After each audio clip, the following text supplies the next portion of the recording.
నువ్వు ఇంకొకసారి కోర్టులో సొల్లు మాటలు మాట్లాడావంటే నీకు నాన్ బెయిలబుల్ వారెంట్ ఇష్యూ చేస్తాను. Sorry sir. సాక్షులు ఇచ్చిన స్టేట్మెంట్స్ ప్రకారం నీకేమైనా డౌట్స్ ఉంటే నువ్వు వాళ్ళని విచారించవచ్చు. అబ్బే, వాళ్ళతో నాకు పెద్ద పరిచయం లేదండి. కానీ ఒక డౌట్ ఉంది. ఏందద్యా? వాళ్ళు నిజమైన సాక్షులా దొంగ సాక్షులని? దొంగ సాక్షులా? ఆ, అసలు ఆ డౌట్ నీకెందుకు వచ్చింది? అదే సార్, ఆ ఏకాంతం వాళ్ళని విచారిస్తున్నప్పుడు వాళ్ళు బట్టి పట్టి మరీ చెప్తున్నారండి. బట్టి చెప్పడం ఏంట్రా? వాళ్ళు బట్టి పట్టినట్టు నీకెలా అర్థమైంది? ఎందుకంటే నేను కూడా బట్టి పట్టి చెప్తాను కాబట్టి. ఆహా, ఇది నిజం సార్. నీ ఎర్రి ఇంకా తగ్గలేదురా. కోర్టులో నిద్రపోయినందుకు గాను డిఫెన్స్ లాయర్ మార్తాండం గారికి 3,000 రూపాయల జరిమానా మరియు 18 గంటలు జైలు రిమాండ్ విధించడమైనది. నీకు దండంరా నాయన. ఈడేంద్ర రోజు జైలుకి వస్తున్నాడా? ఈ కేసును ఎల్లుండికి వాయిదా వేయడం అనేది.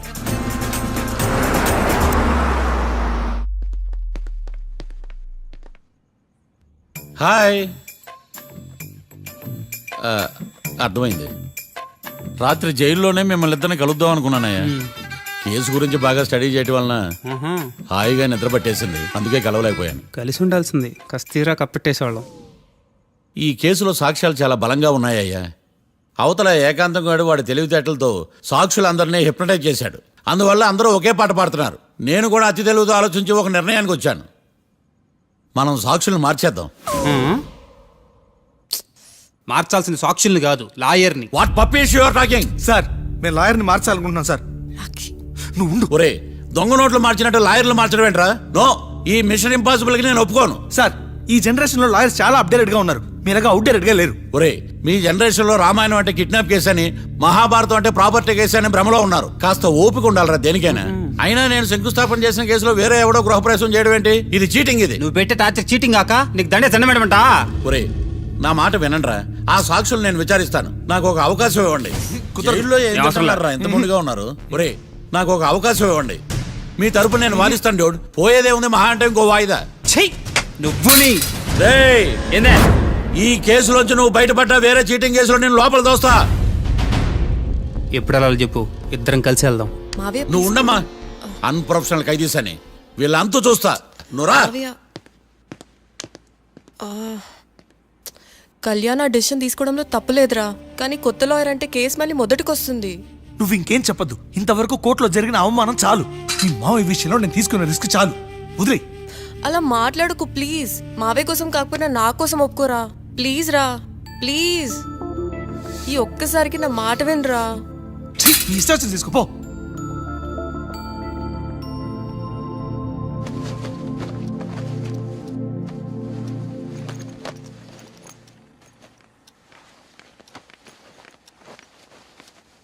సారీ మావయ్య, వాళ్ళేదో టెన్షన్లో నీతో అలా మాట్లాడారు.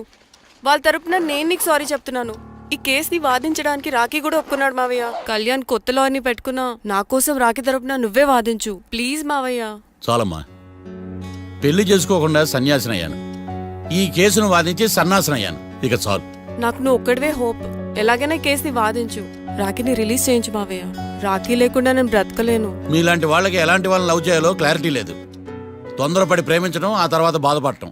ఇప్పటికైనా చెప్తున్నాను, ఆ రాఖీ గారిని ప్రేమించి నీ జీవితాన్ని సర్వనాశనం చేసుకోకు. వాడి లవ్కి బ్రేకప్ చెప్పి నువ్వు కూడా నాతో పాటు వచ్చేసాయి. వాడి పాపను వాడే పోతాడు. నెవర్. రాఖీకి దూరంగా బ్రతకడం నా వల్ల కాదు మావయ్య. శతకోటి ఫెయిల్యూర్ లవ్ స్టోరీలో నీదొక బోడీ లవ్ స్టోరీ. నువ్వు ఆఫ్టర్ ఆల్ వాడి లవర్వి. నువ్వేదో వాడికి భార్యలాగా, వాడేదో నీ మొగుడులాగా ఓ ఫీల్ అయిపోతావేంటి? అవును, వాడు నా మొగుడే, నేను అతని భార్యని. అమ్మా, నువ్వు వాడి భార్యవా? ప్రేమిస్తే ప్రాబ్లమ్స్ రావడం కన్ఫర్మా? మనం ఎప్పటికీ విడిపోం. మనం ఎప్పుడు విడిపోకూడదంటే ఏం చేయాలి? దానికి ఒక్కటే మార్గం ఉంది. మనిద్దరం ఒక్కటవడం.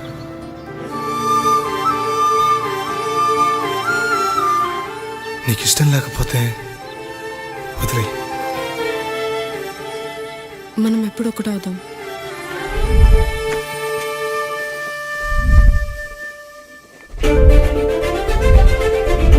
పెళ్ళి అయిపోయిందిగా, ఇంకా మనల్ని ఎవరూ విడదలేరు. నిజంగా ఇక్కడ జరిగిందంతా నాకు కలలా ఉంది. పోనీ రెండోసారి పెళ్లి చేసుకుందామా? రెండోసారి ఫ్యామిలీ మెంబర్స్ని ఒప్పించి చేసుకుందాం. ఓ, అదొకటి ఉంది కదా. ఇలా పెళ్లి చేసుకుంటామని ఎప్పుడు అనుకోలేదు. అమ్మయ్యా, ఓ పని అయిపోయింది. నెక్స్ట్ ప్లాన్ ఏంటి? ఏంటి అప్పుడే మర్చిపోయావా? ప్లాన్ ప్రకారం నువ్వు రేపు మా ఇంటికి వచ్చి మా నాన్నతో మన లవ్ విషయం మాట్లాడు. ఓయ్, రేపు నా వల్ల కాదు. బ్యాంక్ పని మీద కొవ్వూరు వెళ్తున్నాను. ఖచ్చితంగా వెళ్ళాలా? ఆఫీస్ పని కదా, తప్పదు. తొందరగా వస్తావు కదా? హే, 2 డేస్లో నీ ముందు ఉంటాను. I promise.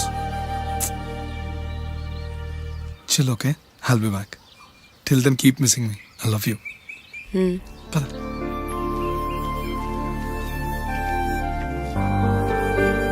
అలా ఆఫీస్ పని మీద వెళ్ళిన రాకి ఈ కేసులో ఎరుకున్నాడు మావయ్య. ఇంట్లో వాళ్ళకి తెలియకుండా ఎంత పనిచేసావమ్మా. సారీ మావయ్య, ఏం జరిగినా మేము విడిపోకూడదని అప్పుడు ఆ నిర్ణయం తీసుకున్నాం. కానీ పరిస్థితులు నిజంగా మమ్మల్ని దూరం చేశాయి. ఇంట్లో వాళ్ళకి చెప్పకుండా పెళ్లి చేసుకున్నందుకు నన్ను క్షమించు మావయ్య. నాన్నకు మా పెళ్లి విషయం చెప్పొద్దు మావయ్య, ప్లీజ్. చూడమ్మా, మీ జనరేషన్లో మీరు తీసుకునే నిర్ణయాలు మీరు మాత్రమే బాగుండాలని కోరుకుంటారు, కానీ కుటుంబం అంతా కలిసి ఉండాలని కోరుకోరు. ఈ జనరేషన్తో పాటు మనం కూడా మారాలి. నేను దాన్ని కాదన్నాను, కానీ సాంప్రదాయాలు మారవు. వాటిని మనం మార్చలేవమ్మా. నువ్వు జీవితంలో సంతోషంగా ఉండాలన్నదే చనిపోయిన మీ అమ్మ కోరికమ్మా. మీ అమ్మకు తమ్ముడిగా నిన్ను సంతోషంగా ఉంచడమే నా బాధ్యత. నీ జీవితం బాగుండాలని ఈ కేసు నేను టేకప్ చేస్తాను. మీ ఇద్దరిని కలుపుతానమ్మా, ప్రామిస్. మర్డర్ ఎవరైనా చేయొచ్చు, కానీ దాని కేసు నుంచి బయటపడేసే బాధ్యత ఒక్క లాయర్ మాత్రమే చేయగలడు. ఒక్కసారి నువ్వు ఈ ఫైల్స్ చెక్ చేస్తే ఈ కేసుకి హెల్ప్ అవుతుందేమో మావయ్య.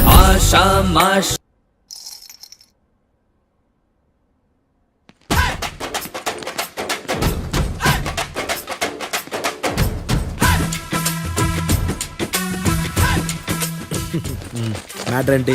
వాడే సార్ నాకు వార్నింగ్ ఇచ్చిందే. మీ వాదన వేగంతో ఈరోజు కోర్టు అంతా తత్తరిల్లిపోవాలా. ఆశపడుతున్నావా? కేసును భూచక్రాల పరిగెట్టిస్తా, జరుగు. నువ్వు బాగా పెద్ద ముదురులా ఉన్నట్టున్నావా? నువ్వు జాలి ఎల్ఎల్బి మరి. చూడు, నువ్వు దద్దని వాళ్ళకి అర్థమైపోయిందిరా, అందుకని ఒక కొత్త లాయర్ని తీసుకొచ్చారు. ఇంక నువ్వు అన్నీ సర్దుకుని బయలుదేరు. ఏ?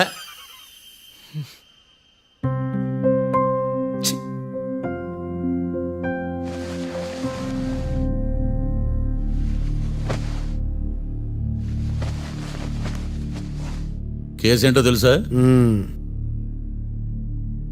ఈ కేసుని కొత్త లాయర్ మిస్టర్ భేతాళం వాదించడానికి కోర్టు అనుమతించింది. మిస్టర్ భేతాళం, మీ వాదన మొదలు పెట్టండి. నాకు ఈ అవకాశం ఇచ్చిన జడ్జి గారైన జమ్ములింగం గారికి ధన్యవాదాలు. జామేంట్రా? అబ్బో, నువ్వేం టెన్షన్ పడకు, నేను చూసుకుంటా. యువర్ ఆనర్, ఈ కేసులో నా క్లయింట్లు నిర్దోషులు యువర్ ఆనర్. ఈ నెల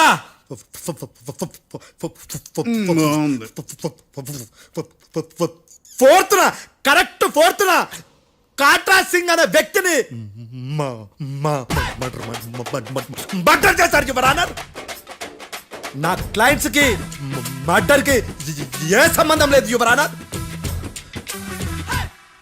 ఈ కేసుకు సంబంధించి పబ్లిక్ ప్రాసిక్యూటర్ గారు సబ్మిట్ చేసిన సాక్షుల ఆధారంగా నా క్లయింట్లను శిక్షించరాదని ఈ కోర్టును బ్రతిలాడుకుంటున్నాను యువర్ ఆనర్. అమ్మయ్య, ఈ కేసు ఇప్పుడు ఎప్పుడైతే వెళ్దాం. Give me water. బాగా వాదించానని కుళ్ళుని. యో, ఈ నత్తేందయ్యా? భలే వాయించానులే. భలే వాదించా. Thank you your honour.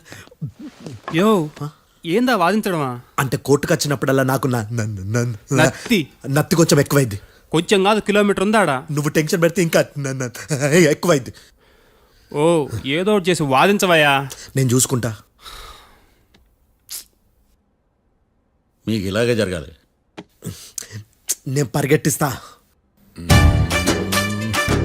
Add నుంచి వచ్చారా మీరందరా ఒకరి తర్వాత ఒకళ్ళ?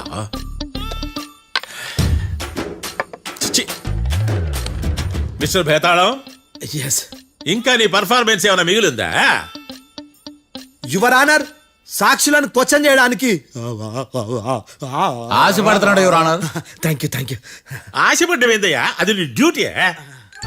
కేసు గానేవయ్యా, పొద్దు గట్టుందే. అసలే నీ నాదస్వరానికి పావులు చేరిన జాతయ్యా. భద్రం భద్రం భద్రం.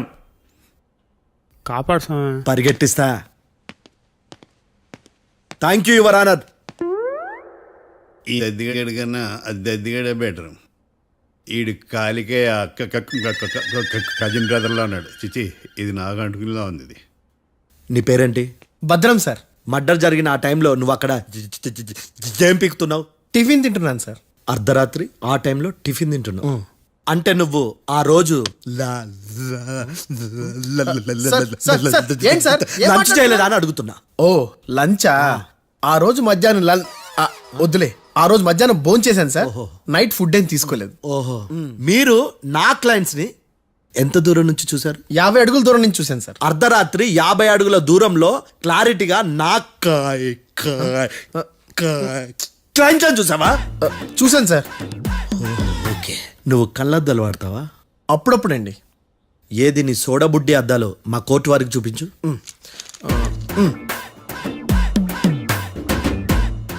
చూపించాలి, లోపల పెట్టు. హత్య జరిగిన రోజు నీ కళ్ళద్దాలు పెట్టుకునే మా క్లయింట్లను చూసావా? లేదు sir. Medical miracle is gone. Notice this point your honour. ఇప్పుడు ఇక్కడ కూడా అద్దాలు జేబులో పెట్టుకొని ఉన్నాడు. ఎస్, ముఖ్యంగా ఈ కేసులో A1 ప్రత్యక్ష సాక్షివి, పైగా సైట్ పేషెంట్వి. కొవ్వెక్కి డాక్టర్ రాస్ ఇచ్చిన కళ్ళద్దాలు పెట్టుకోకుండా నా క్లయింట్లను అంత దూరం ఎలా చూడగలవు? I question your answer. బేతాళం. I question your answer. I say ఇవి రీడింగ్ గ్లాసెస్.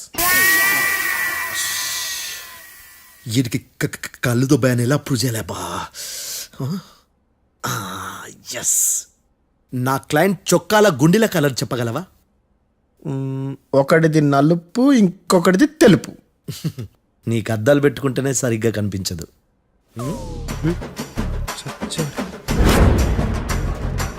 చొక్కాన్న మార్చుకోవాల్సింది. చాలు చాలులే, no more questions, no more questions. ప్రశ్నించింది చాలులే. దా ఐ హార్టెడ్ యువర్ ఆనర్. నీ అమ్మ పడవ. బేతాళం. బేతాళం, మంచినీళ్ళు తాగు. మిస్టర్ డిఫెన్స్ లాయర్, మీరు సాక్షులను విచారిస్తారా? ఇప్పుడు చూడు, కేసు ఎలా వాదిస్తాను. కమ్మరి గట్ల తిని కోర్టుకు రావటం కాదు. Yes your honour. ఆ దద్దోజనం గాడు నాకు ప్లేట్ మిల్సే, నీకైతే ఫుల్ మిల్సే పో.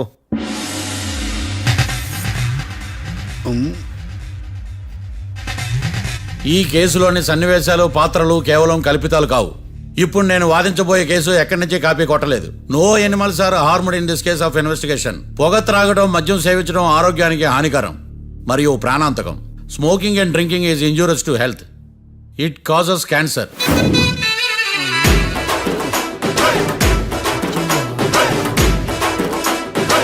అయ్యిందా నీ కచేరీ మేడమా? Disclaimer notice your honour. నీ సెన్సార్ కార్డు పక్కన పెట్టా కేసు చూడమయ్యా. Yes mister Bhadram. Yes sir. నా క్లయింట్స్ దాబా నుంచి వెళ్ళిపోగానే సేమ్ కలర్ కారులో వేరే ఎవరో వచ్చి కాట్రా సింగ్ వచ్చేసి వెళ్ళిపోయి ఉండొచ్చుగా? పొట్లకాయ ఛాన్సే లేదు సార్. ఎందుకు ఛాన్స్ లేదు? అంత టైం లేదు కాబట్టి. టైం లేదా? అంత కరెక్ట్ గా ఎలా చెప్పగలుగుతున్నావు? వాళ్ళ దాబాలు ఎంతసేపు ఉన్నారు? 2 minutes. 2 minutes? Yes sir. Are you sure? Successful గా sure. అంటే నువ్వు టైం చూసి మరీ నోట్ చేసి చెప్తున్నావా? లేదు.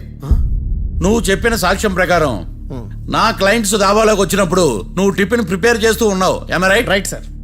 గన్ పేలిన శబ్దం అప్పుడు నువ్వు టిఫిన్ మెక్కుతూ ఉన్నావు. ఎమ్ రైట్? ఇది కూడా రైటే సార్. తల అడ్డంగా ఊపుకో, ఊడిపోతుంది. సారీ. నేను ఇంకా పూర్తి చేయలేదు. సో 2 minutes లో నువ్వు టిఫిన్ తయారు చేయడం, మెక్కడం జరిగిపోయినాయి, అంతేనా? అంతే అంతే. ఆ రోజు రాత్రి నువ్వు ఏం తిన్నావు? నూడిల్స్. టిఫిన్ ముందా, టిఫిన్ తర్వాత? టిఫినే నూడిల్స్ గా తిన్నాను. ఓ న్యాచురల్లీ నాకు కూడా నూడిల్స్ అంటే చాలా ఇష్టం. మంచి. కన్ఫర్మా? Confirm sir. పక్కానా? పక్కా సార్. లాక్ చేయమంటావా? చేసేయండి sir. Okay your honour. Your honour, mister Bhadram 2 నిమిషాల్లో నూడిల్స్ తయారు చేసి తినగలని ఖచ్చితంగా చెప్తున్నాడు. ప్రపంచంలో ఏ వ్యక్తి వల్ల కూడా ఇది సాధ్యం కాదు యువర్ ఆనర్. అబ్బా, ఇదిలా మిస్ అయ్యాను. With your permission. అమ్మా, నువ్వు నూడిల్స్ ఎంతసేపట్లో తయారు చేయగలవు? 10 నిమిషాలు. మీరు? 9 నిమిషాలు. మీరు? 8 నిమిషాలు. అంటే సగటున 5 నిమిషాలకి నూడిల్స్ తయారు చేయగలరు యువర్ ఆనర్. గుండెలు గుర్తు పెట్టుకున్నా కూడా నూడిల్స్ ఇలా మర్చిపోయాను. బావా ఏంటి బావ ఇటు వాయిస్తున్నాడా? మిస్టర్ భద్రం, అయ్యా నువ్వేమో నూడిల్స్ 2 నిమిషాల్లో తయారు చేస్తా అని చెప్తున్నావు. ఎలా చేస్తావు? సార్ నాకు చిన్నప్పటి నుంచి నూడిల్స్ అంటే చాలా ఇష్టం సార్. నేను నూడిల్స్ చాలా ఫాస్ట్ గా వండుతాను సార్. ఒట్టు సార్. అంటే నీ నూడిల్స్ ఏమన్నా మ్యాజిక్ నూడిల్సా? నేను ఇప్పుడే స్టవ్ నూడిల్స్ తెప్పిస్తాను. 2 నిమిషాల్లో నువ్వు ప్రిపేర్ చేయాలి. 2 నిమిషాలకి 1 సెకండ్ అటు ఇటు అయినా కుదరదు. సార్ ఇదేమైనా మాస్టర్ చెఫ్ ప్రోగ్రామా? మాస్టర్ చెఫ్ ప్రోగ్రామ్ అయినా ఏదైనా సరే 2 minutes లో నువ్వు ప్రిపేర్ చేయాలి. సార్ నేను ఖచ్చితంగా చెప్పలేను సార్. ఖచ్చితంగా చెప్పకపోయినా నాకు అనవసరమయ్యా. 2 నిమిషాలు నువ్వు చేస్తావు లేదా? మిస్టర్ మార్తాండం, పాస్పోర్ట్ ఎన్నిళ్ళు కడిగినట్టు అడిగిందే అడగతావేంది? ఇక గాని 2 నిమిషాల్లో నువ్వు నూడిల్స్ తయారు చేస్తావా లేదా? సార్ ఈ క్వశ్చన్ కాకుండా ఇంకా వేరే క్వశ్చన్ ఏదైనా అడగండి సార్. అడగనయ్యా. Objection your honour. Defence lawyer తన కంగారు పడుతూ సాక్షిని కూడా కంగారు పెడుతున్నాడు. Objection over ruled. మార్తాండం, ఇక నువ్వు గాని. కోర్టుకి ఇది చాలా ఇంపార్టెంట్ క్వశ్చన్. 2 minutes లో నువ్వు నూడిల్స్ తయారు చేయాలి. సార్ సార్ నా వల్ల కాదు సార్. ఎందుకు కాదు? సార్